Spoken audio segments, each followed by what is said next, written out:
Assalamualaikum warahmatullahi wabarakatuh. Bismillahi walhamdulillah wassalatu wassalamu ala rasulillah Muhammad ibn Abdullah wa ala alihi wa sahbihi wa mawalah amma ba'du.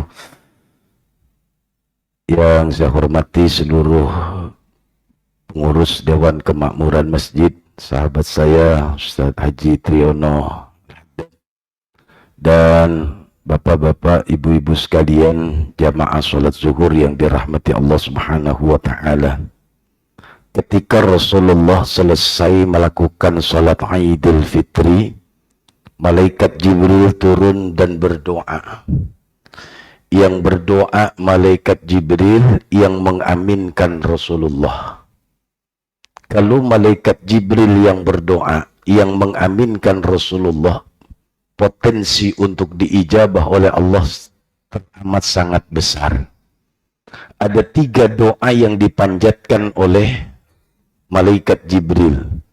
Yang pertama, kata malaikat Jibril, ya Allah, jangan kau terima ibadah dan puasanya orang-orang yang masih tidak mau memaafkan saudaranya. Jadi kalau masih ada di antara kita yang tidak mau memaafkan saudaranya, malaikat Jibril berdoa, ya Allah, jangan terima ibadah, jangan terima puasa mereka.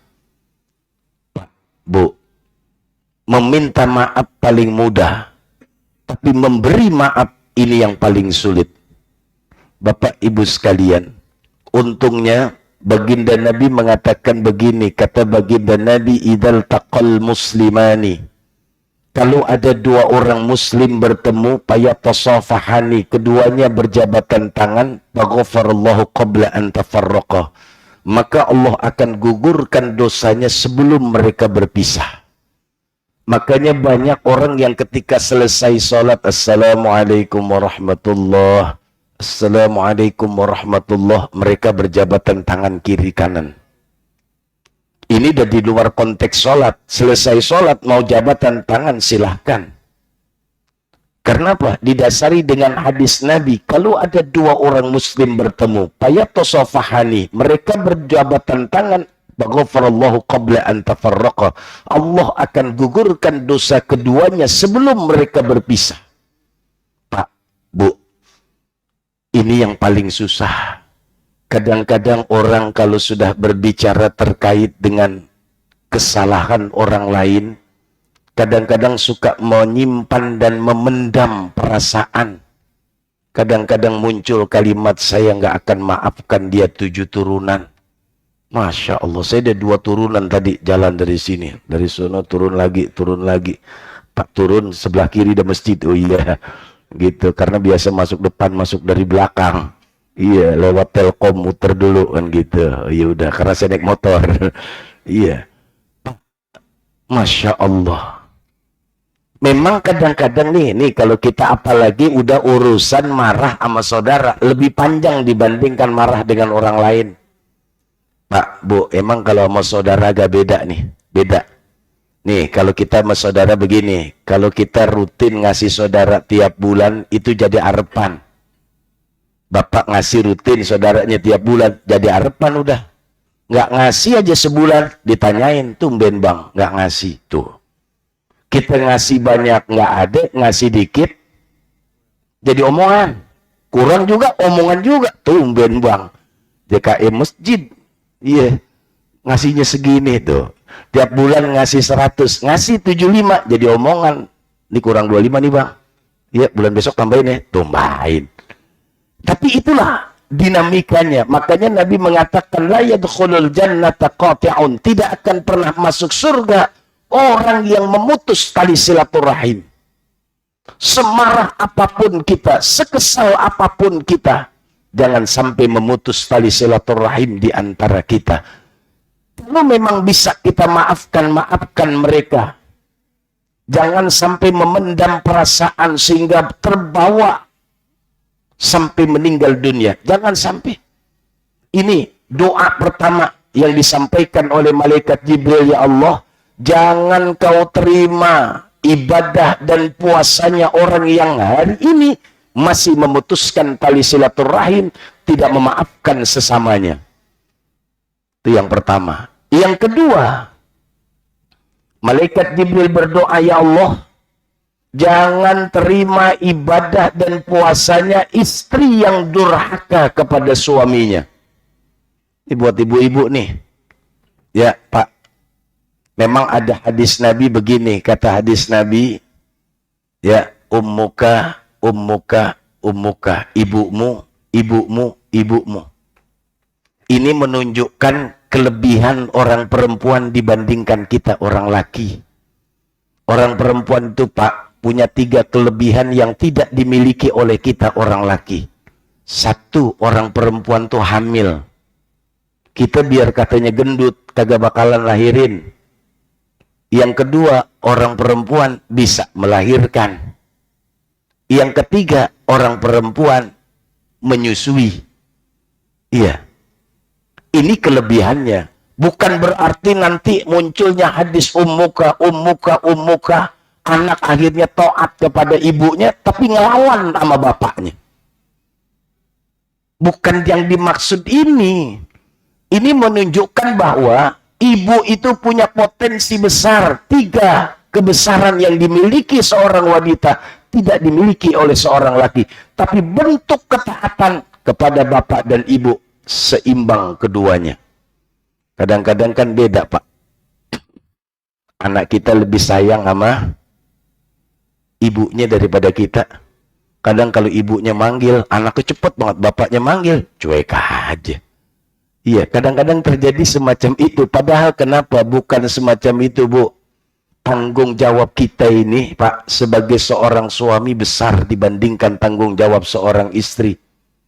Suami di hadapan Allah bertanggung jawab. Kita ini, Pak, punya tanggung jawab di hadapan Allah. Maka saya sering ingatkan kepada kita begini, Pak. Ya, mafil aba fil abna. Apa yang ada di bapak akan nurun ke anak. Ya, ini ibu juga ajarkan anak-anak kita supaya taat dengan bapaknya. Kadang-kadang kan ya yang terjadi anak satu grup dengan ibunya, enggak satu grup dengan bapaknya. Ini sering terjadi nih. Iya, karena dianggap hadis nabinya kita harus mendahulukan ibu daripada bapak. Tapi tetap bahkan Nabi mengatakan kalau ada anak yang durhaka kepada bapaknya, faqad kafar, sungguh dia sudah ingkar kepada Allah. Masya Allah. Ya, nah ini yang kedua. Jadi sebagai seorang istri tidak boleh durhaka kepada suaminya, tetapi suami yang taat. Kalau suaminya maksiat, kalau suaminya ngajak jauh dari Allah, wajib untuk tidak ditaati. Kadang-kadang kita selalu menuntut supaya istri kita taat dengan kita. Tapi kadang-kadang suami tidak memberikan contoh kepada istri. Inilah yang kadang-kadang muncul ego seorang, saya kan suami kamu. Nggak bisa, Pak. Coba lihat. Ketika Nabi Allah Adam alaihi salatu wassalam Allah ciptakan di surga. Dengan segala macam fasilitas yang kata Allah, silahkan tinggal di surga ini, nikmati apapun yang ada. Tapi Nabi Adam merasa kesepian. Kenapa? Karena sendiri.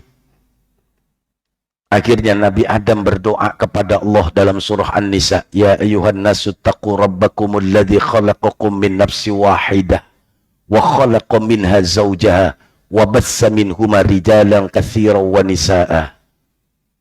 Bayangkan. Jadi yang namanya pasangan, Pak, kira-kira kalau yang namanya pasangan seragam atau enggak?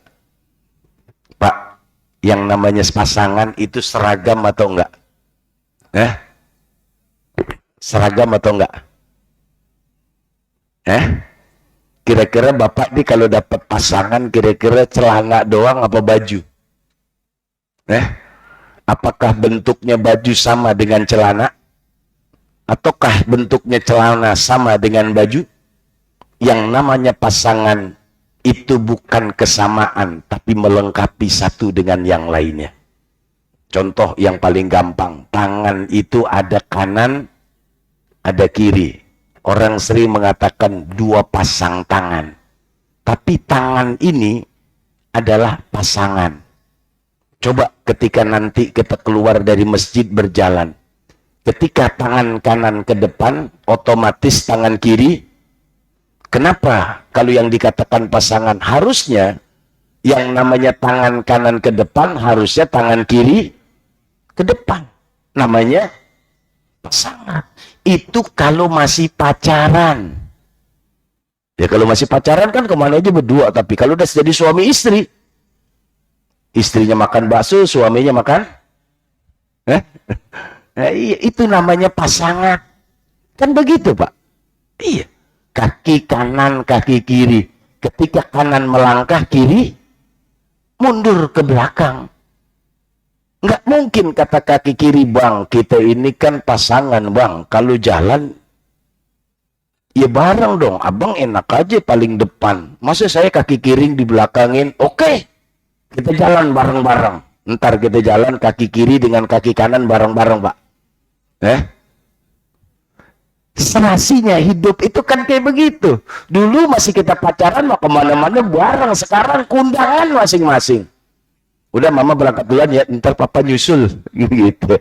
Di mobil bareng, pas turun masing-masing. Suami ketemu temennya, istri ketemu temennya. Coba kalau lagi pacaran. Enggak, lo kemana berdua. Udah jadi pasangan. Berpisah.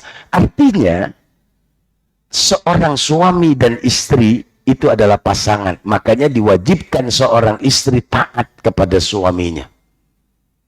Ya, memang berat ini menyuruh istri taat. Kalau kita nggak jadi contoh, berat luar biasa. Seorang suami nyuruh istrinya sholat, suaminya nggak sholat. Suruh istrinya puasa, suaminya kagak puasa. Kalau seandainya ada seorang suami mau melakukan kemaksiatan, jangan di depan istri. Istri itu akan tertanam selamanya sampai akhir hayat. Apa yang dosa kita lakukan itu akan ingat pada 10 tahun yang lalu, Pak. Iya, 10 tahun yang lalu kita naik Vespa nganterin istri ke pasar. Kita lupa, nggak dijemput. Ngomel nggak? Ngomel, diingetin. Tahu nggak bang, yang 10 tahun yang lalu. Iya, ke pasar BSD itu yang baru.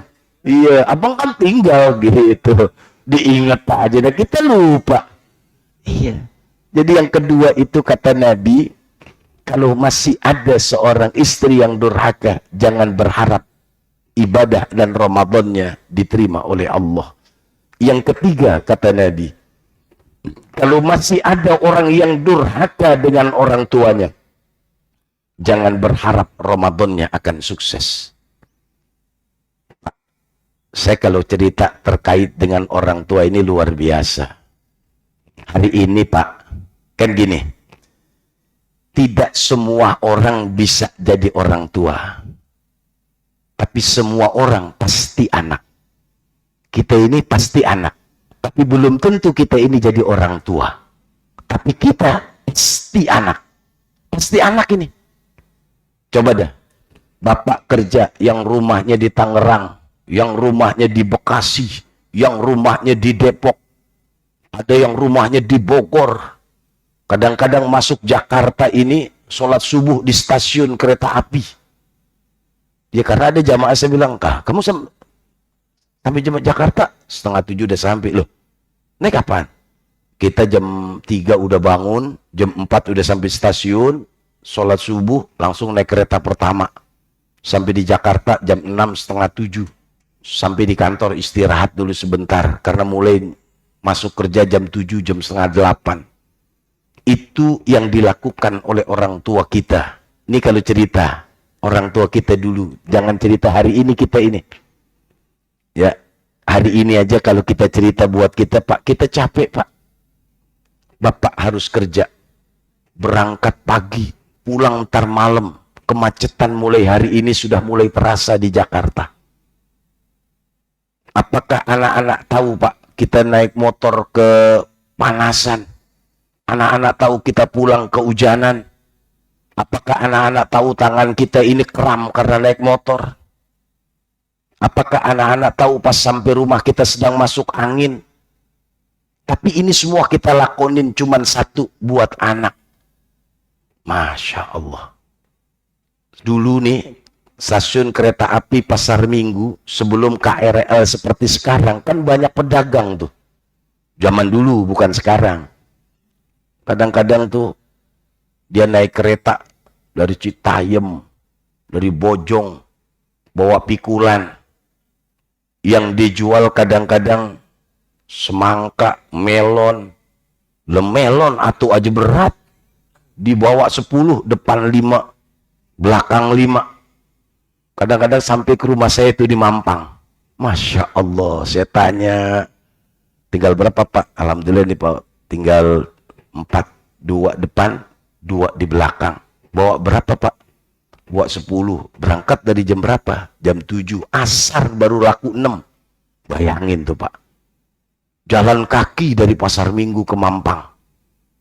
Kadang-kadang kalau saya lagi ini, saya bilang, udah Pak, taruh di rumah. Itu semua, Bapak pulang dah sono, kasihan. Habis sholat asar dia pulang. Dia girang, man. Tapi jadi arepan Pak. Tiap sore dagangan ke rumah. Emang begitu jadi arepan. Iya, kalau kebetulan lagi ada saya beli. Bukan, saya coba mikir Pak. Saya aja belum tentu sanggup mikul. Lah melon 10 biji, kalau jago udah Bapak saya kasih melon dah 10 biji. Pikul dari sini sampai ke atas. Masya Allah, itu orang tua. Yang dagang sayur. Bapak kalau lihat tuh main di daerah Keramat Jati.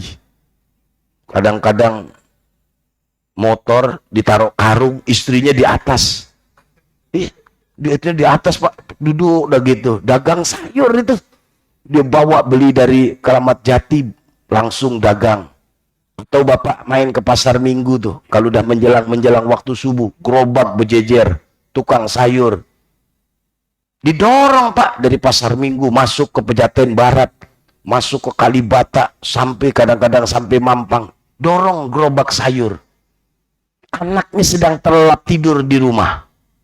Masya Allah. Atau pedagang-pedagang somai, atau kalau dulu namanya sekutang.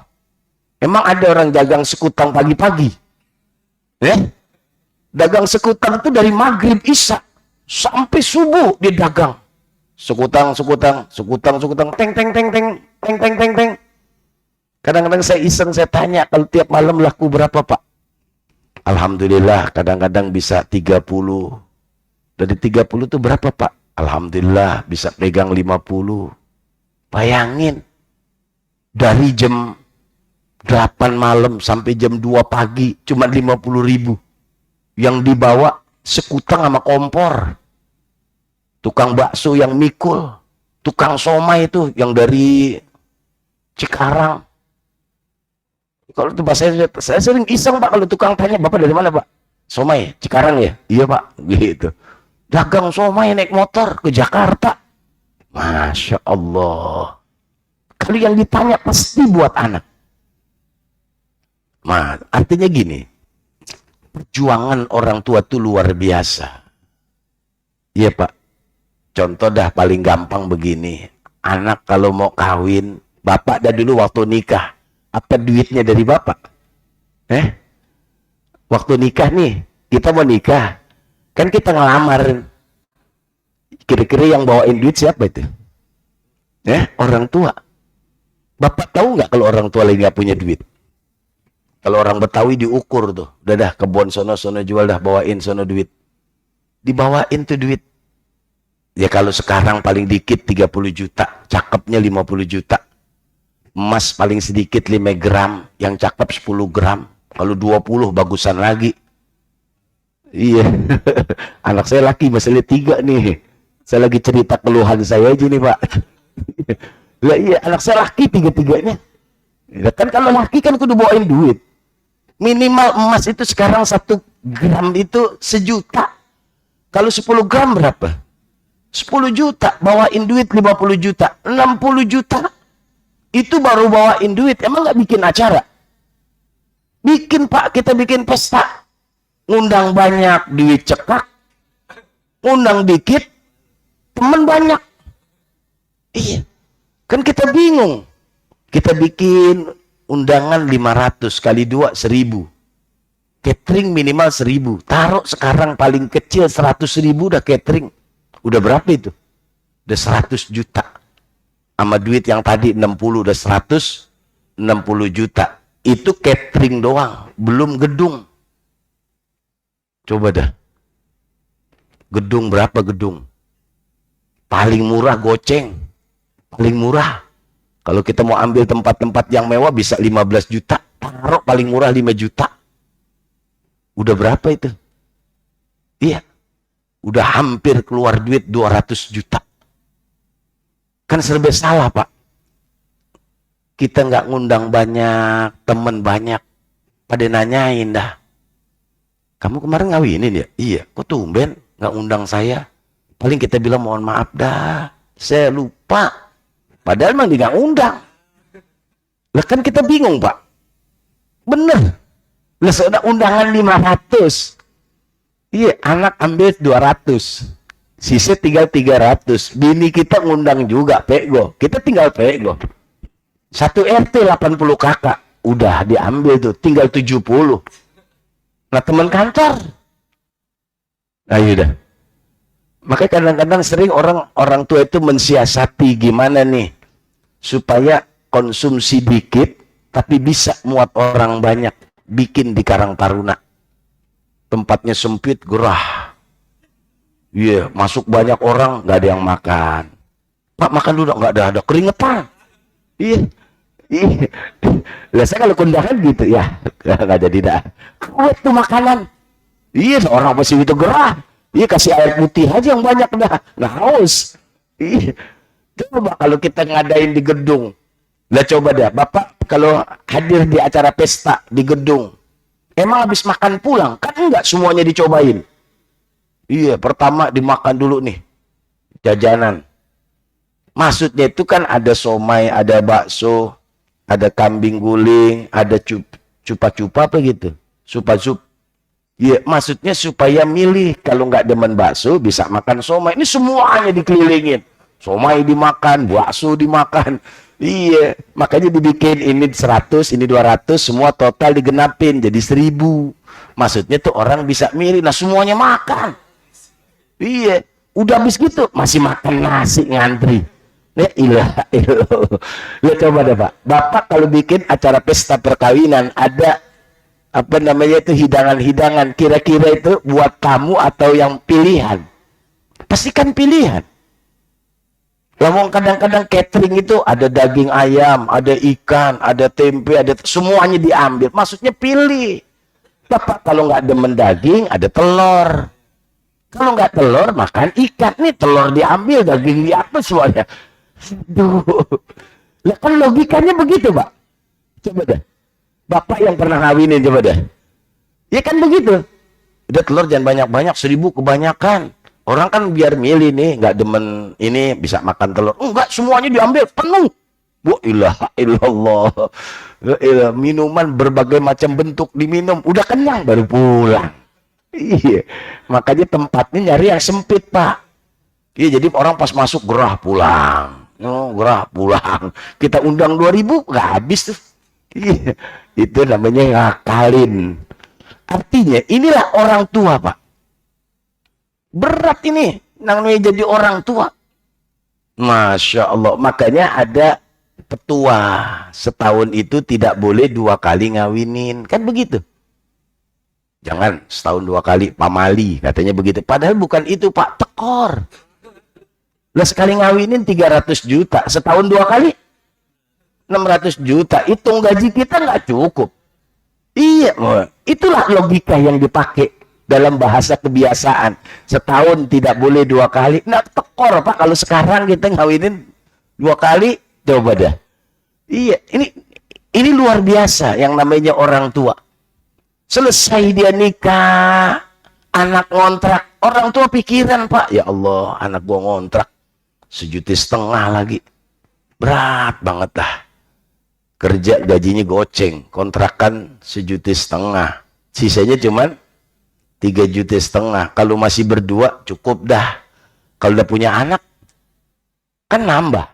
Pikiran orang tuanya paling dibilang gini dah, ya, daripada ngontrak 1,5 juta, nah itu kamar yang depan lu bobok aja pintunya, bikin depan, ya, ntar yang duit 1,5 juta ambil rumah di Citayam, perumahan, kan lumayan, ya, taruh dah yang cicilan yang gampang 7,5, kalau enggak yang 1 juta, kan enak, lame-lame punya. Itu orang tua, Pak. Iya, kita Pak nih bapak dah, kalau main ke rumah anak ada yang kurang kan kita ngenes, Pak. Kita lihat ada TV-nya kerenyak. Kok TV begini antenanya, Pak?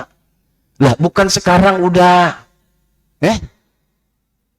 iya udah pakai ituan, nggak mungkin kerenyak. Kalau dulu boleh kita kalau nonton bola ada yang pegangin di luar.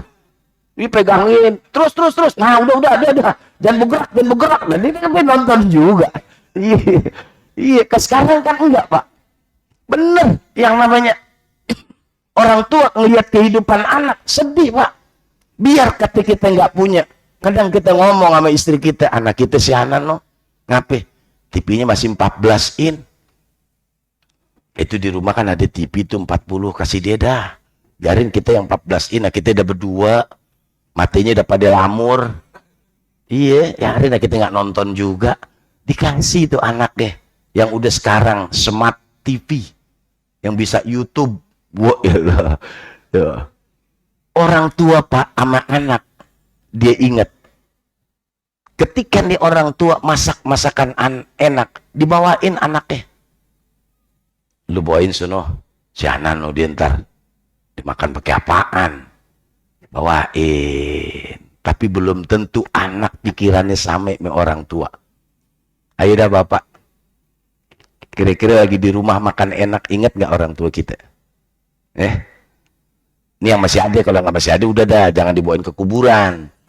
Iya, nggak, logikanya kan begitu. Yang namanya kita ini orang tua, ingat Pak, apalagi nih anak kita ada kesukaannya, kebetulan ada yang bawain kesukaan anak kita bawain. Tuh. Tapi belum tentu anak mengingat apa kesukaan orang tuanya. Iya, Pak.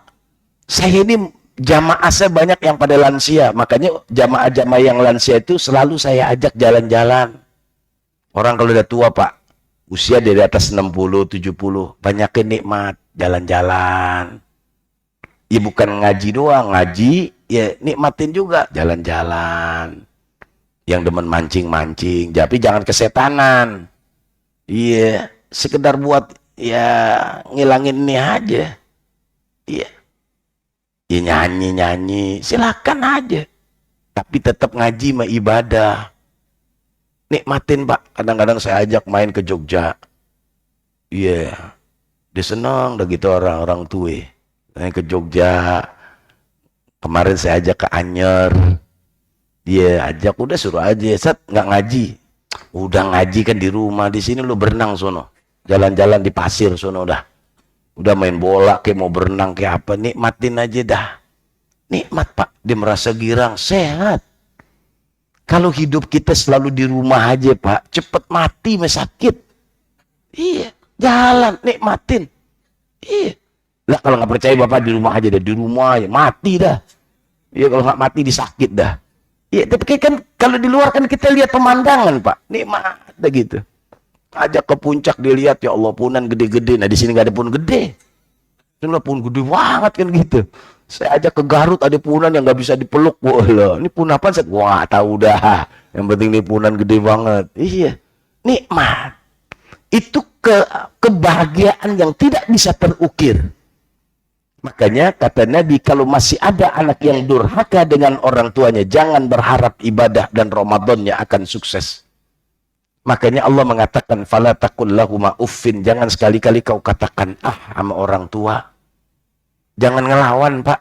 Sesalah-salahnya orang tua, tetap dia orang tua kita.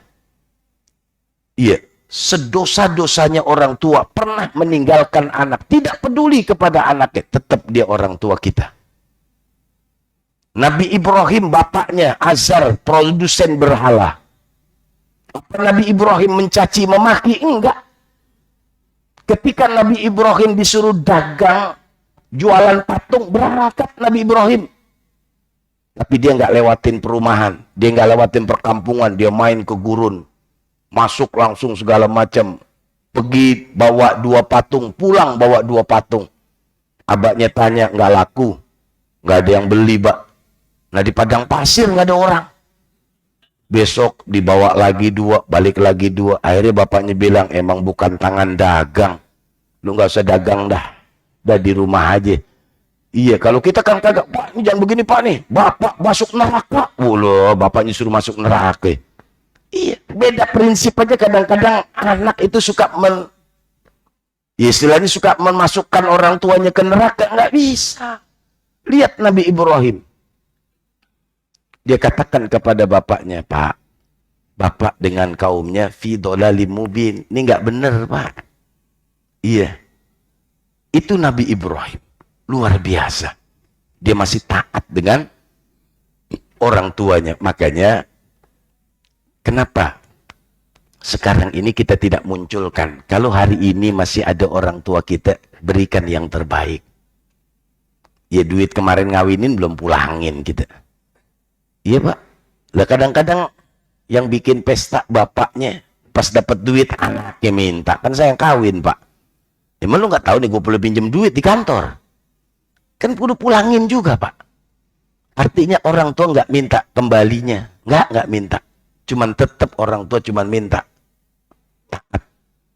Udah gitu aja Pak. Masya Allah, hebatnya tuh kita jadi orang tua. Bapaknya sekarang ini anak mau kawin apa bapak nggak pusing? Pusing Pak. Pusing dah kita, Masya Allah. Si anak mau kawin lagi. Kelar nih, yang ini nyusul lagi. Aduh. Yang ini habis kawin, ini lagi mau masuk kerja. Ini lagi mau bayar kuliah. Dia aja Pak. Apakah itu nggak jadi beban pikiran buat kita? Nah sekarang kita udah jadi berhasil. Sekarang kita udah kerja. Berikan kebahagiaan buat orang tua kita. Kasih Pak kebahagiaan. Orang tua nggak minta kembali kok dari kita. Nggak minta. Iya. Itu kalau masih ada. Iya. Apa yang dia butuhkan jangan pakai nanya. Kasih. Kan ada Pak orang tua tipikalnya nggak minta. Nggak minta dia. Nggak minta. Kadang-kadang kan orang tua bilang kita kasih. Udah dah buat kamu saja. Bohong. Tinggalin aja. Terus jadi mau. Iya. Iya, kasih tuh. Kadang-kadang saya sering sewot begini Pak. Rumah dia sama rumah orang tuanya nggak jauh. Masa nggak pernah mampir? Mampir Pak. Mau berangkat kerja, mampir. Pulang kerja, mampir. Tanya bapak kita, tanya ibu kita. Iya, kalau perlu jangan pakai nanya. Apa kesukaannya bawain. Kasih nih Pak, Bu. Ya Allah Pak. Entar tengah malam dia bernajat sama Allah. Entar tengah malam dia minta sama Allah. Itu yang membuat kita sukses. Makanya Nabi mengatakan ridallah fi ridal walidaini wa sukhtullahi fi sukhtil walidaini. Pengen dapat cintanya Allah sama orang tua, benerin. Di zaman Rasulullah ada contoh namanya Alqamah. Ahli syiyam, ahli sadaqah. Itu luar biasa. Itu gara-gara berselisih dengan ibunya. Di akhir hayatnya nggak bisa mengucapkan kalimat la ilaha illallah. Iya. Sampai istrinya datang kepada Rasulullah. Anna Alqamata fi naza'in. Ya Rasul, Alqamah lagi sekarat. Bilal, Umar, paranin sono. Pas dilihat benar. Akhirnya ngelapor kepada Rasulullah. Rasulullah bilang, apakah masih ada orang tuanya? Bapaknya udah nggak ada, adanya ibunya. Coba paranin sono. Apakah saya yang akan menghadap ibunya atau ibunya yang mau datang kepada saya? Kata ibunya Alqamah, biarkan saya menghadap kepada Rasulullah. Kemudian ditanya, ibu ada apa dengan Alqamah? Ya Rasul, saya tahu Alqamah itu sahabat engkau. Rajin ngaji, rajin ibadah, luar biasa, ahli sedekah. Tapi dia lebih mengutamakan istrinya daripada saya, ibunya. Itu yang membuat saya sakit. Kadang kita sering memberikan baju yang indah buat istri kita, tapi nggak berimbang dengan ibu kita. Iya. Ibu saya waktu stroke, sakit. Walaupun dia nggak, saya beliin baju. Hampir ibu saya bilang, kenyang nggak pakai. Udahnya yang penting punya baju. Nggak usah pakai, gantung aja. Entah kalau ada yang nanya, Bu Haji bajunya mana? Tuh, tunjuk aja gitu. Iya. Masya Allah. Akhirnya kata Rasulullah gini, dah Bu, ibu mau memaafkan Alqamah enggak? Kata ibunya, enggak, saya tidak akan pernah memaafkan Alqamah. Biarkan dia semacam itu. Masya Allah. Rasulullah mengatakan, sahabat, kumpulkan kayu bakar, biar Alqamah cepat mati, kita bakar aja. Mendengar Rasulullah mau bakar Alqamah, ibunya baru ngomong, ya Rasulullah, jangan kau bakar Alqamah. Saya masih ingat ketika mengandung, melahirkan dan membesarkan Alqamah. Di hadapanmu, saya maafkan kesalahan Alqamah. Rasulullah mengatakan, Bilal, coba lihat, ini ibunya tulus, apa cuman karena di hadapan saya? Datang ke rumah Alqamah, pas sampai di depan pintu terdengar Alqamah mengucapkan kalimat, La ilaha illallah Muhammadur Rasulullah. Balik, ya Rasul, Alqamah sudah mengucapkan 2 kalimat syahadah. Akhirnya Rasulullah yang mengimami, Rasulullah yang menghantarkan ke kubur, kemudian Rasulullah berpidato. Apa kata Rasulullah? Man faddala zaujatahu ala ummihi fa'alihi la'natullah. Barang siapa yang mengutamakan istrinya daripada ibunya, laknat buat dia. Pak, sayang sama istri kewajiban seorang suami. Tapi jangan sia-siakan ibu kita. Iya, makanya saya sering ngajarin begini, Bapak kalau mau ngasih duit ke orang tua, jangan ngomong sama bini. Ngomel dia. Iya, kasih-kasih aja. Jadi, bini kita suruh ngasih ke orang tua kita. Ma, nih mama nanti kasih ibu. Tapi di belakang kita ngasih lagi. Gitu carinya. Biar nih ibu kita sayang sama bini kita, ya Allah. Emang kamu mantu yang paling bagus gitu. Iya, dikasih duit kan. Tapi kita di belakang kita kasih lagi. Saya begitu. Saya kasih, pegangnya. Tadi udah dikasih sama bininya. Udah bini saya, urusan bini saya aja, itu kan rezekinya dia. Padahal saya juga yang ngasih. Tapi saya kasih tuh pegang. Ya Allah, orang tua kita Pak, kalau udah pegang duit, digirang. Iya. Hebatnya lagi dia apa? Nggak punya duit, nggak ngomong. Didiam aja dah. Makanya kita sebagai anak harus punya perasaan. Kayaknya bapak lagi nggak punya duit. Iya. Ini kadang-kadang kagak. Bapaknya belum beli rokok. Anak yang ngambil. Samsu kan 12 batang. 10 diambil. Wah ilah. Udah gitu bungkusannya nggak dibejek lagi. Bapaknya bilang paling diambil atuh, pas dipegang. Ya kempes. Ya, udah dah. Bener Pak, yang namanya orang tua. Kita nih punya anak. Bapak punya anak 4 atau 3 atau 2. Bapak tahu mana yang tukang ngambilin duit. Iya, dulu kan kita suka ngambilin duit orang tua kita. Orang tua kita tahu Pak, emang dia nggak tahu? Tahu. Digeletakin nih duit 1000, hilang sano paling. Udah ditahu. Ditaruh ginian lagi, hilang lagi sano paling. Tapi dia ngomel, hebat gitu orang tua. Tapi anak kalau duitnya diambil sama orang tua, ngomel. Bapak dah, duit siapa yang ambil nih Pak? Kata bapaknya, cuman segitu aja, kamu marah. Kalau dibongkar sama orang tuanya, malu kita. Kata bapaknya, kalau saya minta ganti rugi ketika kau menikah, nggak keganti dengan apa yang ada. Cuman orang tua diam aja, ya Dana, maafin ayah ya, ayah lagi butuh banget. Besok-besok jangan begitu ya, minta aja, jangan pakai ngambil. Masya Allah, pernah bapak ngomel sama anaknya begitu? Enggak, udah diemin aja. Makanya yang ketiga ini kata Nabi, kalau masih ada yang durhaka kepada orang tuanya, jangan berharap akan sukses.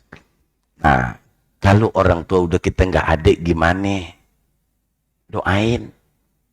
Sahabat pernah datang kepada Rasulullah, ya Rasulullah, hal baqiya min birrin abawaya ba'da mautihima. Bapak ibu saya udah kagak adik. Saya pengen banget berbakti. Kata Rasulullah, adek. Pertama, al-istighfaru lahuma. Bacain istighfar. Rabbighfirli wali walidayya. Sambil jalan juga bisa, Pak. Rabbighfirli wali walidayya. Rabbighfirli wali walidayya. Ya kalau mau dipanjangin bagus. Nabi Ibrahim berdoa buat orang tuanya. Lihat di surah Ibrahim. Rabbighfirli wali walidayya walil mu'minina yauma yaqumul hisab. Nabi Nuh berdoa buat orang tuanya. Rabbighfirli wali walidayya. Umumnya kita baca Rabbighfirli wali walidayya warhamhuma kama rabbayani shaghira. Baca. Minimal banget habis sholat udah minimal.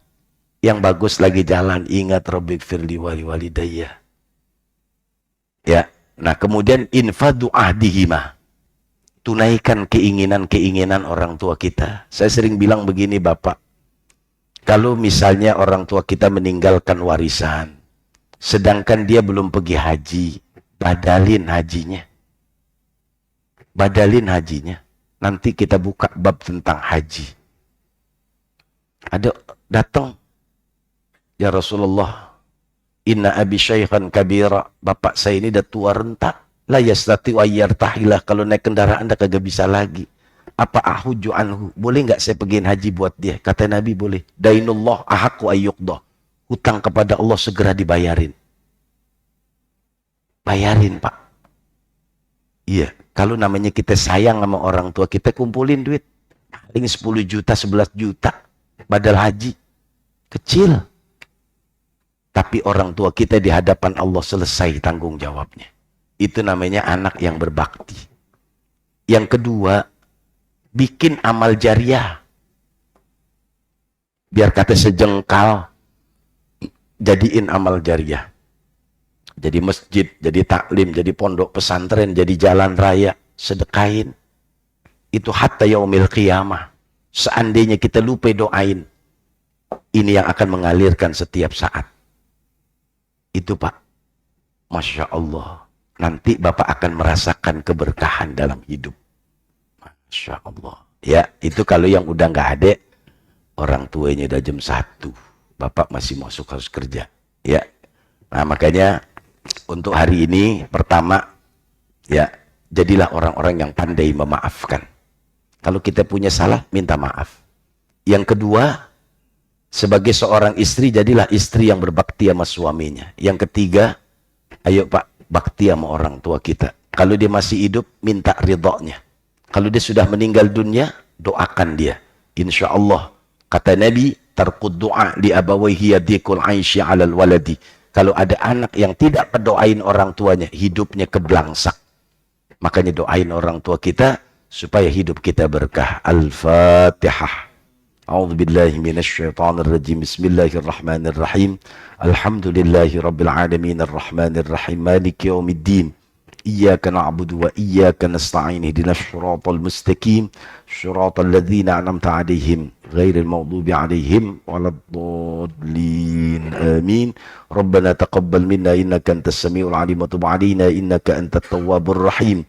Rabbana ighfir lana dhunubana wa liwalidayna warhamhuma kama rabbayana shighara. Rabbana hab lana min azwajina wa dhurriyyatina qurrata a'yuni waj'alna lil muttaqina imama. Rabbana atina fid dunya hasanah wa fil akhirati hasanah wa qina adzaban nar. Walhamdulillahi rabbil alamin. Wassalamu alaikum warahmatullahi wabarakatuh.